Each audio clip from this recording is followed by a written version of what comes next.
Okay. Hi, Saurabh. So today let's talk about cancel culture. Recently, cancel culture is back in popular discourse. It uh, I think started with the Me Too movement. Some people say that it's sort of been amongst our midst for like ages in different forms. Like people have compared the French guillotine to cancel culture. Yeah, but also it's never been the same, right? With the I mean, with social media and with access to internet, cancel culture is not limited to one state, one locality, or one region. It's one issue that now everybody has a say on, everybody is in on, and everybody has an opinion on. So let's just start there, I guess. What is your opinion on cancel culture? How do you perceive it?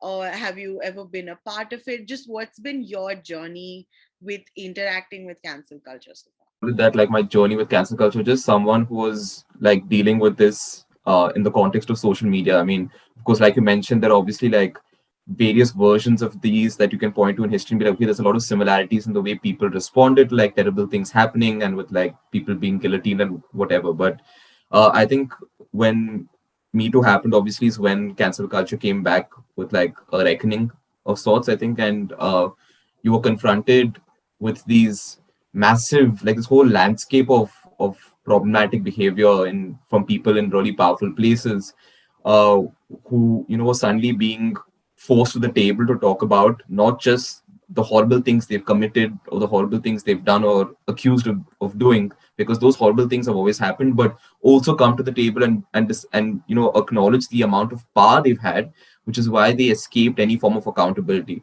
Mm. And obviously we saw that with like in Hollywood with like Harvey Weinstein, or with like a Kevin Spacey or like an R. Kelly and all of these people. And then you were also, but then the thing is, it didn't end there, right? So like it just the spread obviously, and you had like the list with Rai Sarkar, you had all these fucking professors from like different universities and stuff. You had so, and then you also had, so it was, I feel like there was this massive landscape of really powerful people and this whole conversation that was emerging, and then you just saw that conversation being had in like different places about universities, and then in the microcosm of your own space you had like people around you talking about problematic friends, talking about problematic relationships, problematic encounters in like a semi-professional space, or like formal student sort of a space, all of these things. So I think similar to a lot of people, I had like those different levels of interaction with it. One which is very divorced from you, and you're just like, okay, yeah, this is so screwed up, and you get to talk about it like it's just out there, it has nothing to do with you. And then also conversations about people and like stuff that's happening around you, and even if it's not someone you know well, stuff that's happening in your university, someone that you interact with. So then that's like always more difficult, because the closer to it you are, then the less abstract, or the less newsworthy, or whatever it is. Like if it's just news, I mean, it's just happening there. Yeah, these are all bad people, and we all have wonderful lives. We're all great. But then if it's people and then that's that whole aspect of, okay, um, this is problematic, and the kind of maybe the social capital this person has enjoyed has been exceedingly problematic. But if I enjoyed similar social capital and I was in similar spaces and I heard a couple of the jokes that didn't land too well, or like things that I kind of cringed at, were we also like sort of partaking in this space where you may not have been responsible for that act of abuse or whatever that is the reason this person is being chastised, but you were part of like a culture in that sense that encouraged some of that. So for me, I think personally, I didn't have to deal with, and I know a lot of people had to deal with this in college. At least I didn't have to deal with someone that I knew, a very close friend who had been accused of something, and something terrible, and you had to sort of then deal with your relationship with that person and everything basically. So I didn't have that with someone I was very close to, but like I knew of people that we were working with, and like Stone Bodies and stuff like that. All of us, just there were, I mean, there are people that we knew about, and I think that that also raised questions, because you would have to go back and work with this person. You have to do meetings with this person. You have to like do whatever else you're required to do, and then you have like this raging conversation on like social media about you know, what this person has done, the number of times he's gotten away with it. In some cases, like professors also being told about, like, people, but they're not really being in a position to do anything about it. All of that. So while I was in it, I was like, this is really, I'm just happy that right now things are being shaken. And I think that's where cancel culture just became, I think it found its home in a lot of people because of just that anguish at the fact that nothing ever happens to anybody who's done something terrible, you know, and the fact that institutions don't work, and like your sexual harassment committees in college don't work, and oh wow, you're going to go to a police station and file an FIR. Yeah, I mean, that's not going to happen. So all of these things, so just Yeah. general apathy and distrust of like multiple institutions, and then you have the situation where we're finally able to just shake something, Yeah. and just like force this conversation. And even if we can't actually get these, like obsolete institutions to work, we can ensure that we chastise this person and like make sure that they don't enjoy the same amount of social capital they do. They're shunned from like events and whatever else. So I think it just gave people a lot of power.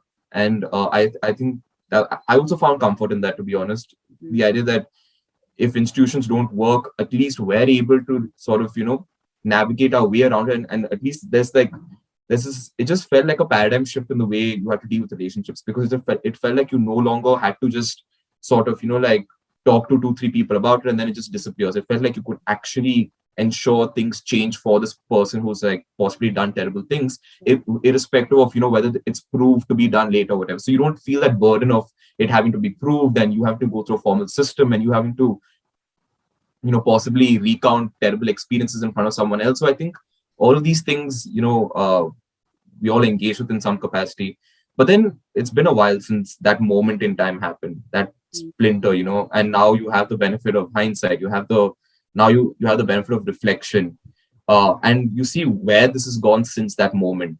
Mm. Because it's been like, after Me Too happened, cancel culture still stayed on. After that initial conversation, where it's not just limited to people accused of, predatory sexual behavior. It extends to different kinds of forms of abuse, different forms of prejudice, whether it's, xenophobia or racism, or sexism, or homophobia, whatever it is.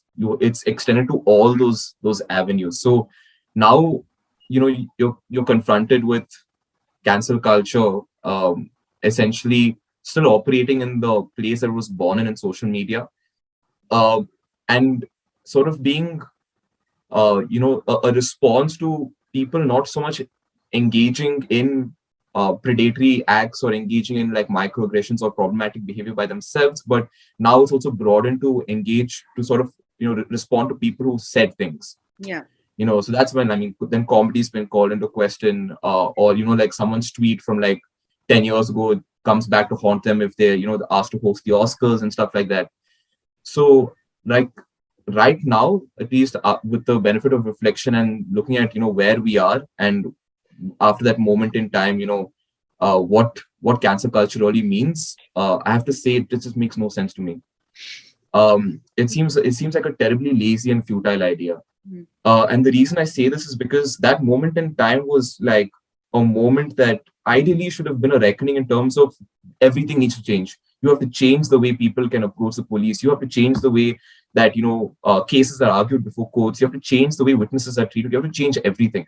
That should have been the reckoning, because ultimately, if you're talking about justice, then it boils down to that. Like, what are you doing with your mechanisms of justice? Are you fundamentally reshaping it by using this moment in time that offered us this opportunity for reckoning? But I think because of the nature of Me Too, and the space it gave people to just sort of, like force a response without dealing with the formality of like a system, I think that sort of comfort has also led us to a point where, essentially, it's so dangerous, right? Like, there's almost a complete, like, just abdication of faith in systems that are supposed to respond.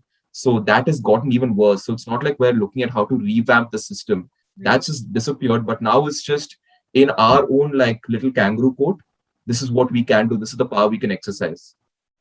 That's So I interesting that think, you say that, right? Because yeah, um, Yeah, in a way, it did feel like reckoning, but also if you look at cancel culture on the whole, it's sort of even worse than than the carceral system that we currently have, because there is no mercy, there is no space for human interaction, right? There is no or tenor, there is no human face to cancel culture, because all of this is happening online. So in a space for you, and no punishment is ever enough, and there is because it's a moral punishment. It's a space that you are forever condemned away from, and then so how do you come back from it?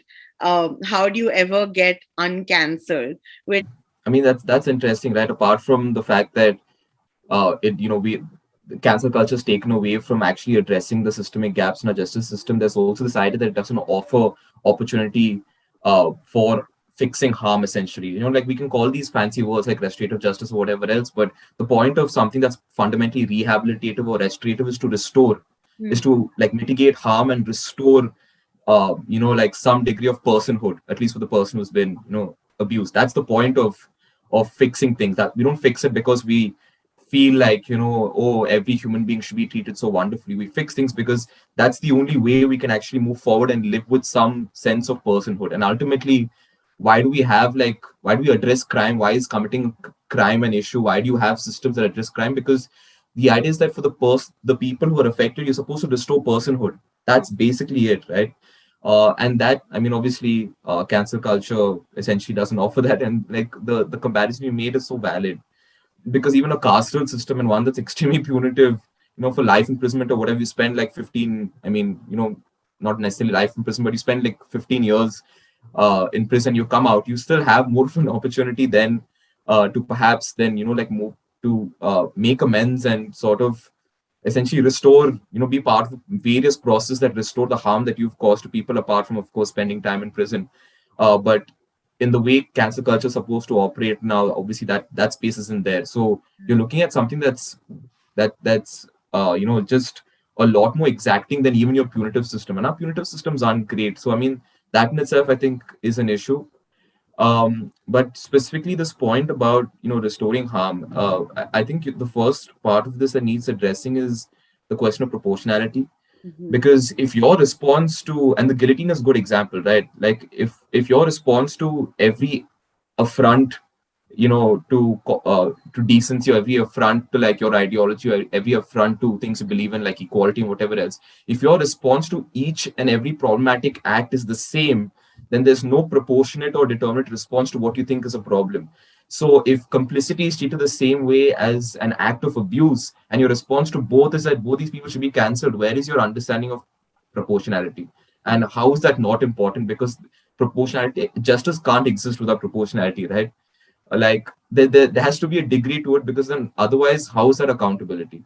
Mhm. So that I think is the first part of it. But also this idea of restoration, right? And the reason it's important, like I said, is not so much because it's not so much about the person, the perpetrator, the person that did these things. Mhm. Restorative justice is not to sort of apologize, or have society, just treat seriously or problematic behavior in light fashion. Mhm. The idea is that from an instance, we've one of the things with even the Me Too movement was focus on victim centered justice and all these things. That's the main reason restorative justice is such a big sell for people, because it actually centers the victim. And the reason it does that is because the idea is to mitigate harm. Yeah. So like in restorative justice process, that's why they all require communication. They all require like the victims, their offenders families, victims families, all sitting at the table through various kinds of processes and actually engage. And the reason that's the format is because in the absence of just like being able to face the other person, which can be very brutal and very painful, it's just not possible to for people to move forward from there. Yeah. And then the question that's inevitably asked about that sort of an understanding of how do we respond to problematic behavior is that, but then where is the punishment, where is the accountability? But the accountability doesn't lie in punishment. That's only one idea of justice, right? The accountability lies in you being part of a process to mitigate harm. So punishment is not even in the it's not even in the conception. It's not even something that is like discussed, because that's not even the goal. And I think obviously with cancel culture, you don't have that because if I'm complicit for being friends with somebody, then the response is the same. If I've seriously, offended and done something terrible, engaged in sexually predatory behavior, abused like a position of power or whatever, the response is the same. I mean, that just it's kind of insane actually, to think about like all those responses are the same. It just makes no sense, and it doesn't require me to change. I Mm. had this conversation with somebody like a little while ago, and they didn't take too well to it. Okay, and it was basically I'm like, fine, I'll do this terrible thing. Okay, I am a sexual abuser. I've done this terrible thing. What does you canceling me look like? What does you canceling me really look like? I can't use my social media. I probably am going to lose some of my friends because I can't speak to them because now they're like, you're an abuser. We just can't talk to you anymore. Get off all social media. Don't never post anything again, or at least for the next few months or a year or whatever. You're not going to change the various privileges I have in my life in terms of the social privileges, the caste privileges, the privileges that make it easier for me to get employment, to network, to do all the things that help me live the Indian dream or whatever, to build a career and stuff. None of that gets affected. My life, in the most important sense, is really not affected. I don't have to deal with an FIR being filed or something. I don't have to worry about it. There's nothing going to show up on my record. I'm good to go. I just need to like keep my head down for a while, Mm. possibly find new friends and like different circles and, slightly more problematic circles where my problematic behavior is a little more acceptable. And I'm good to go. Your canceling has done nothing for me. Yeah. Or So in the Indian setup, I think also it leads to um, right wing trolls then thinking it's acceptable to gang up, use violence, and then use the same method that was used to like cancel culture started off. We were able to justify it saying, oh, they were sexist or they were racist. But in the Indian setup now, we see so many things being cancelled by the right wing, be it like Sabyasachi's campaign trail, or be it Tandav's obscure references to the Hindutva politics of the ruling government. There were just so many things, right? But it was all of this was easier to do now because at some point all of this was done in a more acceptable, morally convenient way, and now it is now a justifiable way for them to do it as well because it is morally convenient for them as well. So yeah, I mean, it does have repercussions in this way, even if it's not an individual that is now pushed into finding a different set of friends, but it also has like a larger political ramification of the opposite ideology then using the same methods, which is even more damning because it's a lot more violent when it comes from the right. that you call that also canceling because that's essentially what it is. And that's the interesting part, like within typically like liberal circles and liberal discourse and liberal conversation, like even the conception of that also being an act of canceling is not there because like you just fundamentally associate that with, no, that's like right-wing trolling and just basically shutting off conversation, not willing to engage with you, just canceling you without engaging with what you're saying or your message. And it's kind of funny because while saying that, the entire point of this also being like the rights form of cancel culture is sort of lost, because that you don't consider that to be cancel culture because it's so divorced from what you think cancel culture is. But that's essentially what it is, right? You offer people no opportunity to engage with you with regard, why they've put out this ad, or why they don't think it's offensive to your beliefs or whatever. You don't use any legitimate process to address concerns that you might have with this person, and your response to different kinds of uh, offensive messaging is again the same. Stop you from putting out the ad, stop the film from being released, stop the video from being, get Amazon Prime to pull down Tandav, whatever it is. So it's virtually identical to like what we see as terms of the common patterns of cancel culture, but we just don't have that vocabulary for it because it's the right that's doing it. It's very different. It's clearly a troll. Yeah. Control, yeah. Yeah. You mentioned that cancel culture takes away from justice being more victim centric. And so, I mean, it definitely does make sense in that way because to cancel somebody, you require a mob of people. You require more than the one victim. And so, in so many senses, it has to be people without knowing the context, without knowing the facts. Which, I mean, this will come off wrong because the entire Me Too campaign was about believing the victim unquestionably, but also canceling requires the, the proportionality is a lot more, the trade-off is a lot more. You are trusting someone blindly to then go off on the perpetrator, offensively bullying them, telling them that they don't matter, that their lives don't matter, and that they don't deserve to have jobs or a life, or so many things.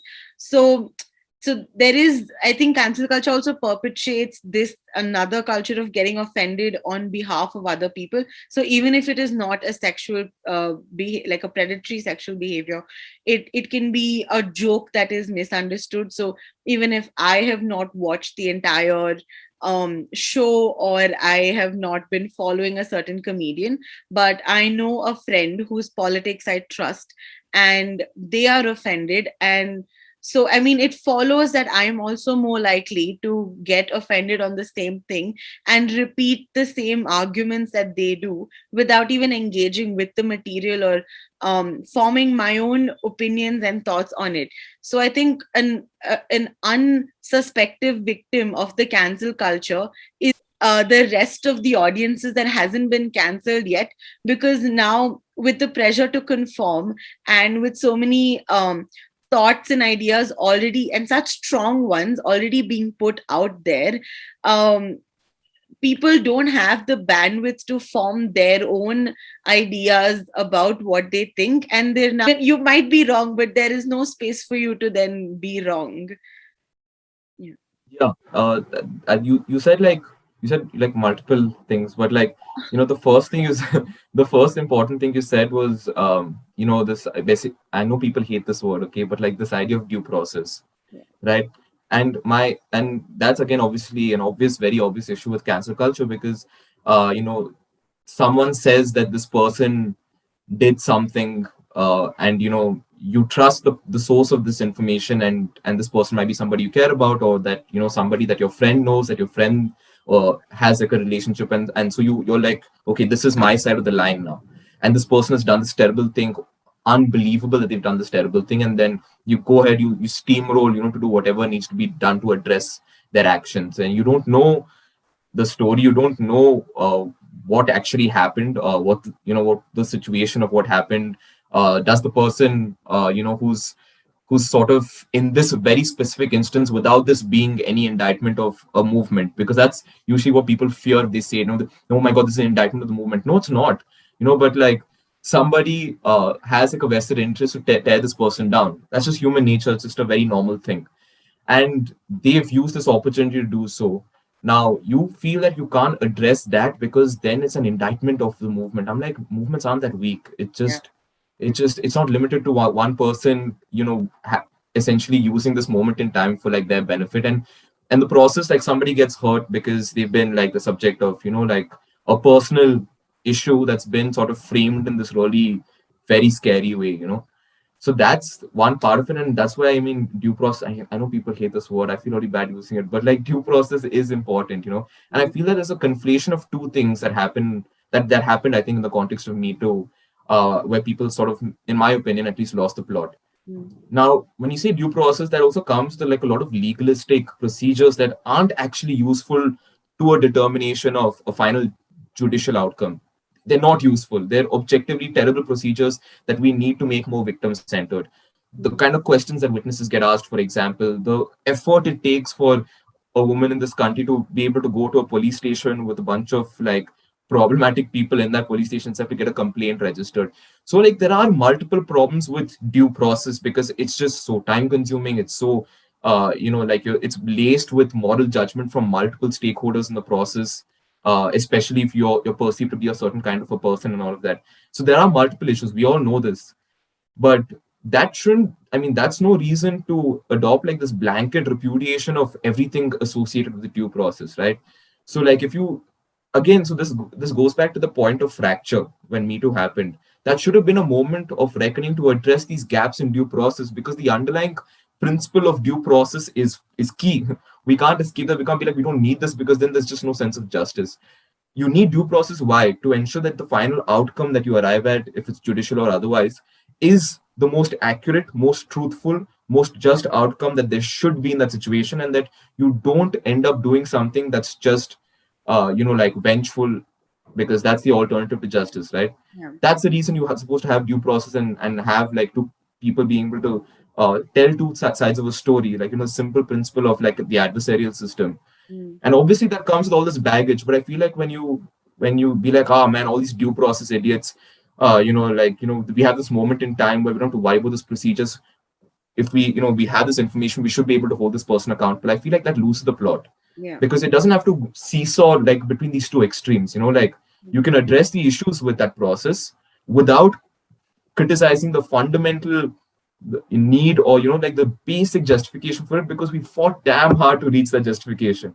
And now you want to roll back the clock and go back to, like, I don't know what, like quartering in the public square. Mm. I mean, it's kind of ridiculous. That, I mean, so that's one part of it. But the other thing you said, right? And again, um, in a separate conversation with somebody else, I called this something, and again, they didn't take too well to it, because you're having a conversation about, how you feel the need to conform to Mm. what other people are saying, especially with sensitive subjects, because you don't want to be the outlier, you don't want to be the guy with the problematic opinions, you don't want to be toxic, you don't want to be all these adjectives that we absolutely love and adore, right? So you just feel this need to conform. Mm. And that's basically pop culture ideology. That's what I call it. It's just ideology, less ideology. And I think it's I mean, if your core beliefs and faith and response to things that you think are very delicate subjects depends on what somebody else has to say, and what a group of people, rather a mob, essentially a group of people, have to say about it.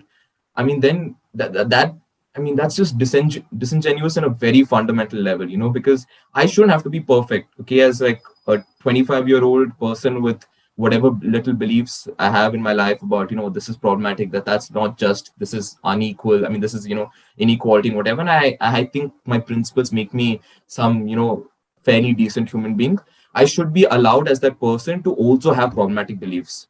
I Yeah. just should be allowed to, because I'm not supposed to be perfect. I'm not supposed to have the right answer to everything, because that is insane. In the history of time, nobody's ever been the most perfect version of themselves, because otherwise we won't have conversations. Yeah. If I'm not telling you that, if I'm telling all my friends that I'm this liberal feminist who really believes in equality and all of that, and I have conversations about impunity and sexual abuse, and I say all the right things and I hit all those right beats. But then the thought in my head is that, man, sometimes women really can't drive. I'm not saying all women are, but some women, I'm telling you, have you seen the way they cut you off on the left? They really can't drive. But I just can't say that, because, I'm like supremely terrified of like just absolute rejection from the people I care about. But Yeah. thing is, I should be able to say that, not because of impunity, but because if that was what I believed and I said it, I'd hope that someone will be able to respond, be like, hey, listen, man, I get it. Like, there are idiotic drivers. Well, just the association with that being a woman makes no sense. Literally, three-fourth of the, like the fights you're likely to get into in a traffic jam, or like the scuffles you're likely to get in a traffic jam, are going to be with toxic men. So then that takes away from the fact that, that you believe that some people aren't good drivers. Literally, in like for most of my life, if I had to like look at all the potential traffic skirmishes, it's usually horrible men who don't know how to drive. Yeah. Objectively true. So, but that should maybe be the response to me if I said, someone really can't drive, but I should be able to say it. It's Yeah. problematic, of course, but say it. True. Like, No, I think I'd rather just call you a sexist pig and ask you to shut up and drop the call. Just so much I more think convenient.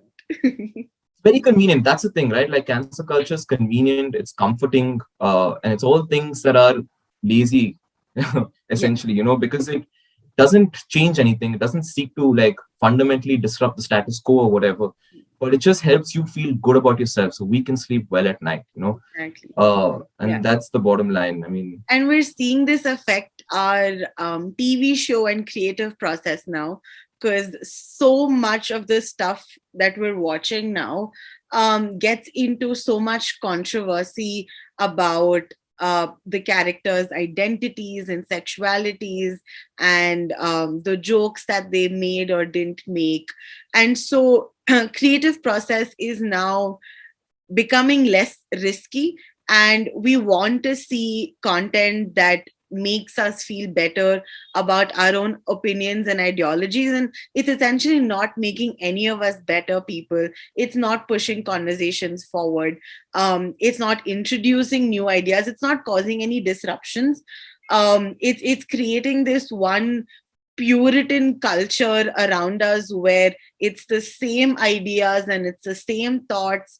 And that's essentially been the problem with Indian culture, right? Like it's been the same love stories, it's been the same Bollywood masala, because everybody is quite complacent in their opinions and where they come from. And I mean, it is the country of the great Indian middle class, which does not want to be shaken up. No matter what mobility you achieve economically, there is still a lot of complacency in wanting to protect and restrict our traditions and our conservative notion. And I think that is why it's interesting that in India specifically, the right is better at canceling than the left. Um, and but yeah, at least the privileged generation, our generation at least, the younger ones with more exposure to Western cultures, are watching newer and more interesting content that is challenging. And I think that's why we're able to even have this conversation. But of course, that comes with a lot of privilege. But it is sadder to see, say, our parents or our teachers from school to just sort of have the same ideas, hold the same opinions they've held for the last 20 years, and in fact become a lot more toxic, become a lot more secure in their opinion, because the way the left is bringing up new opinions isn't doing it quite constructively or fruitfully. Long rants can make a lot of sense, I think. But this idea, right, like of dooming the conversation before it even starts, Mm. and we can't pretend like that didn't have a complete, direct, and proximate role in this huge surge in conservatism and right wing beliefs just happening right under everybody's noses, like people who generally have certain liberal dispositions, whatever. But happening right under your nose, and then you wake up during the elections and be like, oh god, there are a lot of people who believe these things. Yeah. It happened in the States, we saw it happen in India here as well. And we can't pretend like that didn't happen because we doomed conversation from the start, right? That, oh, listen, come on, you can't be saying that sexist nonsense, man. Like, I mean, just stop talking, you're an absolute idiot. And then that's just supposed to convince this other guy that, yes, I am an absolute idiot, thank you for letting me know.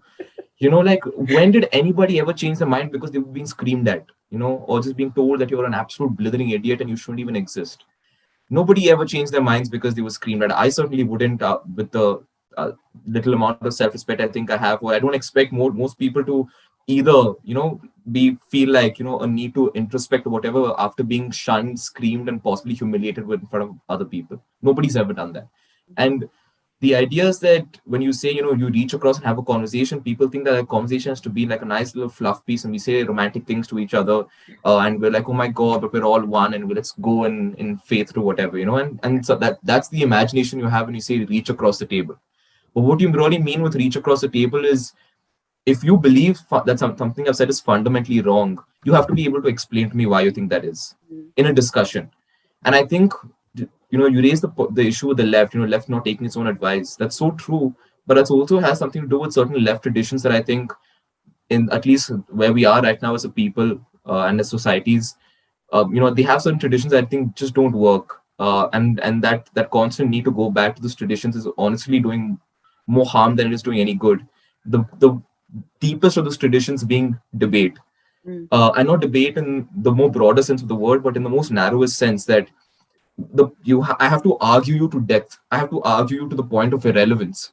I don't have to get you to agree or make sense. That's only like 30% of it. But I have to fundamentally make you know that you are wrong and your arguments are absolutely baseless and illogical. Mm. And that's our approach to public conversation is, I mean, it's maybe not going to achieve what you think it's going to achieve, right? But if I'll give you an example. So um, for kids, because with children, which is a context that I do have like some idea of, I think the point is well made there. You have various adolescents committing sexual offenses, engaging in problematic sexual behavior. Now, they're supposed to be part of like, the juvenile justice system, so they're not treated criminally in the same way that adults are supposed to be treated. The point of this juvenile justice system that we've created is supposed to be fundamentally rehabilitative, restorative. It's supposed to actually, because the idea is that children, unlike adults, have the potential to change. The basic premise of it, right? Now, how do you get a child engaging or an adolescent engaging in problematic like sexually inappropriate behavior with, say, like a 16-year-old sexually abusing an 8-year-old or trying to perform a sexual act on an 8-year-old? How do you get them to understand that this is deeply problematic? That requires you to first understand where this person comes from. Now, this 16-year-old very likely hasn't been to a school, has never received an education, has two parents who are working, who are manual laborers, so they don't exactly have the time to spend with their children, helping them out with homework because they're literally working 16, 17 hours a day to put food on the table. And you have this kid who's never been to school, been, just in a spending a lot of time in typically harsh community contexts, and eventually found his way to like various child labor sort of gigs to just contribute to the family income. Okay, and this person is spending time with some, say, and 19, 20-year olds, older peers who aren't just peers but they're role models as well. So he's modeling his behavior on the basis of this, and they're showing him like really violent porn, and not just porn like porn videos, but like a porn that's there in like multiple states in the country right now, or actual rape videos that are also circulated as porn, essentially, they're sold and whatever. So this video is being shown to like the 16-year-old chap, and they're like, तू असली मर्द नहीं बन सकता अगर तूने ये नहीं किया तो. You're like, where is your manhood? You're just like, अबे तू you're a 16-year-old बच्चा. You can't even do this. This is how you become a real man, dude. And and that sort of communication on a daily basis, and then they spend time, whatever possible alcohol involved, whatever he's engaging in with that peer group. And then eventually he's like, there are multiple internalizations in his head, like we go back to this concept that we use in our work called the inner voice. His inner voice is that I'm also a real man. I can also be a real man. I don't have to be a kid. I can prove myself. I also want to know about these things. Why shouldn't I know about it? I'm not anybody's kid. I'm very capable of being my own man. So that's the internalization. And then he engages in like this, fundamentally, I mean, that situation's a mix of curiosity, desire to experiment, and also shame associated with being, chastised in this manner. And then he sexually abuses that 8-year-old. Now, that is the context through which he's sexually abused this 8-year-old. Now, if your response to the 16-year-old is like, you're just like you're a heinous person, you're a terrible person. I want to see you, like, just the sight of you disgusts me. If that is your response, then this, like, the 16-year-old just like, I don't understand. I don't get it. I'm just trying to fit in, doing what everybody else did, what I was told you're supposed to do in order to be a real man. And now you're telling me like I'm some terrible person because of it. I don't understand like why what I did is so wrong. Everybody does it. It's fine. But you sit down with the kid and you explain to him, you give like basic life skills education, and life skills are so important typically in the context of like sexually predatory behavior, like for children especially, because a lot of sexual offenses are actually committed because of lack of life skills awareness. And it sounds so simple, but it's really important, So you tell them that, listen, why is it problematic to have sex with an 8-year-old? Give me a reason. Not just because because it's a child, nobody cares. That's not an actual reason. It's problematic because an 8-year-old does not have the capacity to consent. An 8-year-old does not have the cognitive ability required to be able to understand what all sexual intercourse involves. What does a sexual act involve? Is this something that will give me pleasure? Is this something I want to engage with? Can I then consent? An 8-year-old obviously does not have the capacity to say those things, to think in that manner, and to respond. And therefore, even if you didn't physically coerce that 8-year-old, but just told them you were going to, you introduce it as a play activity, take them to a secluded area, and you're saying that, no, this is just a game between the two of us or whatever. And then you sexually abuse the child. That's why it's sexual abuse, because you're essentially engaging in a sexual act with someone who can't consent, who does not have the capacity to consent. And then maybe this person listening will be like, okay, fine. If I engage in sexual behavior with someone, I would like to know that I have the capacity to consent. And only then is it okay? So I just think that, obviously, so I went in a bit of a tangent in like a child context, but I think that applies